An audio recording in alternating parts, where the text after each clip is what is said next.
کراچی کے علاقے کلفٹن میں ڈرائیونگ لائسنس برانچ میں پراسرار چوری کی واردات ہوئی۔ ایس پی کلفٹن عزیر احمد نے پریس کانفرنس کرتے ہوئے بتایا کہ ڈرائیونگ لائسنس برانچ کلفٹن سے کمپیوٹر سمیت ہارڈ ڈسک، ریم اور پروسیسر چوری ہوئے۔ ملزم نے سب سے پہلے CCTV ریکارڈ روم سے سسٹم کو منقطع کیا۔ ابتدا میں شبہ تھا کہ کوئی برانچ کا کوئی فرد ملوث ہے۔ انکوائری میں 80 ملازمین کے فنگر پرنٹس بھی لیے گئے کہ ہمارا CCTV روم یا IT روم کہاں پر ہے اور ہمارے باقی جو رومز ہیں، رینیول برانچ کہاں پر ہے، یہ ساری چیزیں۔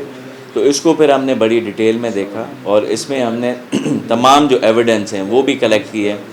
وہ ہمارے CCTV کے ایویڈنس تھے، اس کے علاوہ جیو فینسنگ ہم نے کروائی، اس کے علاوہ جتنا بھی ہمارا اسٹاف تھا ان کے ہم نے فنگر پرنٹس میچ کروائے۔ آلموسٹ ہم نے یہ فنگر پرنٹس کوئی 80 کے قریب ہمارے امپلائیز تھے جن کے فنگر پرنٹس ہم نے بھیجے تاکہ فور میچنگ ہو سکے۔ ایس پی کلفٹن کا مزید کہنا تھا کہ CCTV میں حسن ولد فاروق کی حرکات مشکوک لگی۔ حسن پورے دفتر میں پینٹ کا کام کرتا ہے، اس لیے وہ ہر چیز سے واقف تھا، لیکن کمپیوٹر کے حوالے سے بھی اسے اتنی معلومات تھی۔